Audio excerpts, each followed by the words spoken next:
How's it going, everyone? It's your boy Dak908, aka the Dig Dug himself, Doug's Dig Ass Monster Hunters and Monster Honeys. We're back with more Monster Hunter World gameplay, and we are looking at the pink Rathian today. Now, I bet you're wondering, like, yo, Dak, I haven't seen the subspecies in quite some time. That's true, we really haven't. We really haven't seen these subspecies in many a Monster Hunter game, but here we are with another subspecies, the pink Rathian. Now, if there had to be a subspecies in this game, I guess, Rathian and Rathalos. I already know Rathalos is in this game, and I ain't even seen him yet. How do I know that? Because pink Rathian is here. Okay, that's if Rathalos is here, Rathian is here. Okay, if silver Rathalos is here, gold Rathian is here. That's just kind of how it works. But anyway, here we are today though with pink. Anyway, I'm just gonna refer to it as pink, just to clear the air. So we have pink. Pink is tough, totally different than what she used to be back in the day. It's the first thing I noticed. Right off the jump anyway. I almost say right off the rump, but she's really different. She's very in your face. She's more aggressive than that of the pink Rathian, excuse me, the regular Rathian, which is what I honestly wanted to expect from a subspecies monster, one that differs from the original, simply because if you're just like the original with maybe one or two different moves, that's not a whole lot of things that I would actually want to see be changed, but the behavior of this monster is actually more aggressive. So expect, if you do fight this monster, expect it to be in your face a bit more often.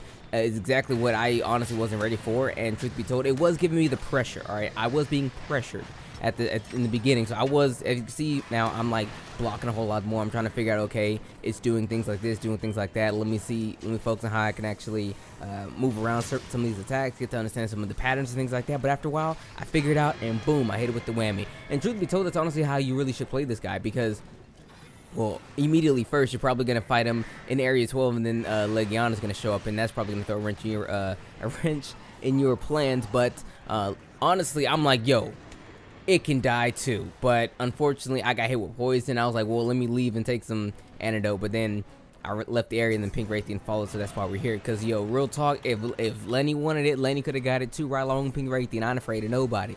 However, though, since not everyone's like me, I do kind of suggest that once you start the fight initially, you might want to leave to this area that I'm in right now, because Lenny does like to spawn right there. 12, not necessarily spawn at 12, but Lenny likes to come to 12 after about maybe 30 to 40 seconds of him not actually being there once you actually start the quest. That's usually how Lenny actually works. So if you're in the Coral Highlands fighting anybody, if you go to Area 12 and you wait there for a little bit, like no more than a minute, Lenny shows up every single time. But that's that. So to fight pink Rathian, you're gonna want to definitely come here with some of your highest grade armor as we speak, because it is a high rank monster. We are definitely in high rank now, so if you do not have high rank gear, I highly suggest you make some high rank gear. If up to this point you've been able to possibly fight the Barrett, the Tobi Kadachi, Jiratotos, aka Muddy Sauce, pretty much anyone. I'd recommend anything that you're normally really comfortable with, or whoever you actually ran early on when you first did the game in low rank or whatever. Me, I skipped it because I had Zor Magdaros' son, hoorah. But if you're not like me, again, I suggest those guys then coming here with whatever you're comfortable with. Now, when it comes to really dead honestly fighting this guy, guy, whatever, the thing that you should understand the most is that the pink Rathian does have an additional tail flip. If you do not remember this, or you just never fought pink Rathian before, if you actually fought the Rathian, if you made it this far, the Rathian has a tail flip that can actually poison you. We know this, everyone knows this. But the pink Rathian has two tail whips. It has the original Rathian tail whip, and it has another tail whip where it actually cocks its tail off to the side and then swings the tail, or then flips and can hit you as well. Now, the one issue with this is that if but I'm not mistaken, it might be different now because I haven't really been hit with it too often.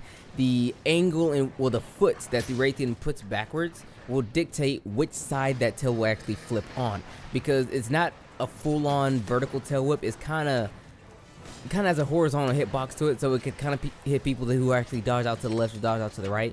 But it really dictates, well, it really depends on exactly what leg it kicked out, so that way you know exactly where it's going to hit you from, either left or the right. It's kind of hard to dodge, and if you're not really good at it, you might get hit with it. So I super strong suggest you guys actually cut the tail for this guy, so that way it's not a huge hassle on you when you actually go to fight this monster later on down the line as the fight progresses and whatnot. Now again, the Rathian is, well, the pink Rathian is still a Rathian at that, and his ground game is a lot better than that of the Rathalos. So you're not going to really expect to fight this monster in the air a whole lot, but it will do a lot of good no ground maneuvers on. Like I said before, it's actually a bit more aggressive. It's going to rush you down. It's going to have different bite attacks. It's going to have different feints, different attacks where it wants to go around you. From the other side, attack from a different angle, making you have to block from a different angle, or excuse me, a block from a different side, or even have to dodge to a different area, things like that. So it's really good. It has a better ground game than regular Rathian because it's just so much more in your face, and it has a couple of new ground attacks as well. So you should really want to watch out for what it really offers you. But once you actually really get the hang of it, it's really not too much. I mean, once you really get past the fact that it's a bit more aggressive, you can kind of sit back a little bit and observe how the monster itself actually fights. It's not necessarily too hard, and especially if you have Zora Magdaros armor like myself here, and maybe a blast weapon, you'll do insane amounts of damage. Because ever since this fight right here, I've had like maybe less than 10-minute Rathian fights, or pink Rathian fights. I mean, it's once you really get it down, it's nothing. It becomes literally another Rathian, and then again after that, it's not really too much of a threat. So, truth be told, very good fights. The best Rathian fight I've ever had in my life, truth be told. I mean, fighting this particular monster. And it's not super hard, but definitely watch out for that tail. Cut that tail off, so that way you can get rid of the poison. I recommend you guys come here with as many flash bombs as you can. Carry them if you will, and dung bombs if you want to bring those too, in case, you know, Tizzy or Lenny pops up and you kind of want to get rid of those guys, and you like the particular area that you're actually in, but don't want to actually have to move completely, so that way the monster himself can follow you. So that being said, let's take a gander at the armor. Now that we're actually in high rank, you have to remember that the armor themselves have two different types. You have the alpha type, you have the beta type. We went over this before with Zora Magdaros, and I kind of got a little bit of information wrong. I did say that the alpha armors do not have slots at all whatsoever. That is a lie. What they tend to have is they tend to have less slots. They will normally traditionally have maybe none, if not maybe just a few, but they will sometimes have slots because well, I did get my information wrong. And yeah, with that being said, well, here we are with Rathian Alpha. This is the Alpha Rathian set. It is very akin to the original Rathian set you guys probably had in low rank. The skills are as follows. It has a mastery skill, if you will, another set skill. Poison duration up. Extends the duration of your poison effects on monsters. So if you wear 3 pieces of this armor, you're going to get this effect. Normally, if you poison a monster, I think the effect lasts for maybe, I don't want to get here and lie and say like 90 seconds. Or something like that. It lasts for I want to say maybe like 45 to a minute, but with poison duration up, it'll increase that. By what margin, I'm not 100% entirely sure, because I never really use poison too often. But with that being said, let's move over. Looking at tool special, this is actually a very useful ability, especially if you guys like use mana tools and things like that. Reduce the recharge time for specialized tools. So things like the boosters and the mana tools and things like that, it decreases the time in which you have to wait for them to come back by up to 20%, which is very nice. Next, we're looking at Windproof 3. Negates minor wind pressure. So minor wind pressure has always been, I'm not gonna lie to you guys, minor wind pressure, I'm not even 400% on. Like, I've always wondered what was the point of windproof low when you still get caught up with the wind pressure. It's kind of hard to really dictate exactly what constitutes low wind pressure. I want to say maybe certain monsters who actually have a bit of wind pressure on like some of their like punching attacks, something like that, it might just reduce that. But it's one of those skills where you kind of want to just get to the maximum, so that way you actually don't have to worry about nothing else in between, because it's kind of weird to really see what constitutes low and what constitutes high and things like that. But nonetheless, windproof number 3 there. Now we're looking at evade standard. Slightly extends the evasion distance, meaning if you were to, let's just say for hypothetical purposes, let's say if you do a dodge roll and you actually cover 4 feet.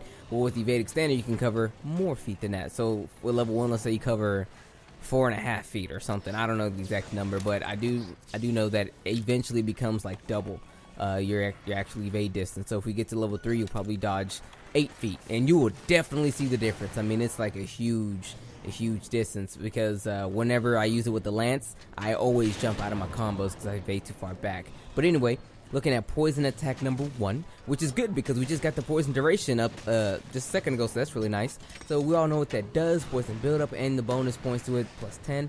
We're looking at handicraft here, which is really good. Increase your weapon sharpness by 10. Now, the exact numbers in which this is actually done is a little beyond me. However, I do know that handicraft has always been a skill in Monster, and that's normally just been handicraft plus 1, which I believe was like 20% sharpness or something like that. No, like 50%. It was 50%, then they cut it in half where it was 25% and then 50%. So That's kind of where you get this from. Honestly, what it really does for you, if you were to get it, it will probably allow you to maintain a higher sharpness for maybe just a couple more punches or a couple more hits, something like that.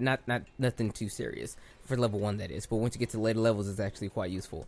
And then finally, looking at poison resistance, reduces the poison duration by 30%. Now, I know I talked a whole lot long on this one because we actually have 2 to look at. So now we're looking at Rathian Beta.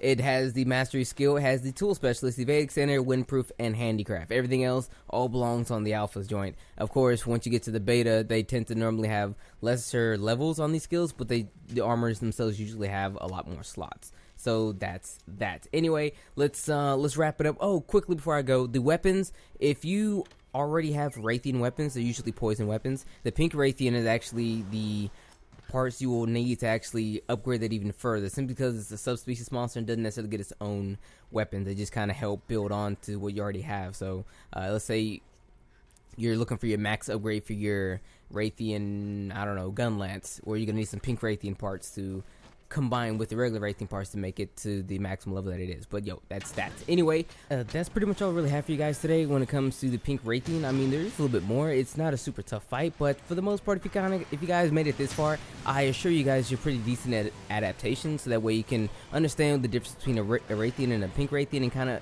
get the feel. Just because it is a different color doesn't mean it's a completely different monster. It may act a little bit differently, but at its very core, it's still Rathian. So if you actually had no problem with Rathian, you might not have too much problem with the pink Rathian at all. You might catch one cart, but that's about it. It really didn't take too much longer for people who actually were adept at fighting Rathian to come to the pink Rathian and give it what for. But at the end of the day, solid monster, really good fight, really good hunt, really good gear. The armor is pretty nice. I mean, it's not the greatest, but it's pretty good. It's pretty good. You can definitely make it rock, especially if you run the pink Rathian. Well, not just the pink Rathian, but Rathian armor, not armor. Excuse me, I'm getting all over the place. Rathian weapons with the additions to the skills that the pink Rathian armor itself actually has. You'll be doing damn good when it comes to poisoning monsters and things like that. If that's definitely your build, and if not, then hey, I mean, at the end of the day, both are just really good. The armor is pretty good, and the weapon is very nice as well. But yes, guys, with that being said, I'm sorry if this was like all over the place and I was just like yammering about next to nothing and just talking just out the side of my neck. But so we have a pink Rathian. Not really too much to say. Just beware that it's a bit different from the regular Rathian because it's a bit more tougher, it's a bit more aggressive, it's a bit more in your face. Watch for that extra tail flip because it's totally gonna catch me, or gonna catch you, and did definitely catch me off guard. What it likes to really do though is likes to actually fly in the sky, turn to the left, and then tail whip you. So you kind of have to watch out for when it flies in the sky, because it doesn't fly in the sky often, but just beware for when it does fly in the sky because it might hit you with the tail flip. But with that being said, everyone, this has been your boy Dak908, aka the Dig Dug himself. Hope you guys enjoyed the video. If you did, let me know, and I'll talk to y'all later. May the desire sensor forever be in your favor. Take care.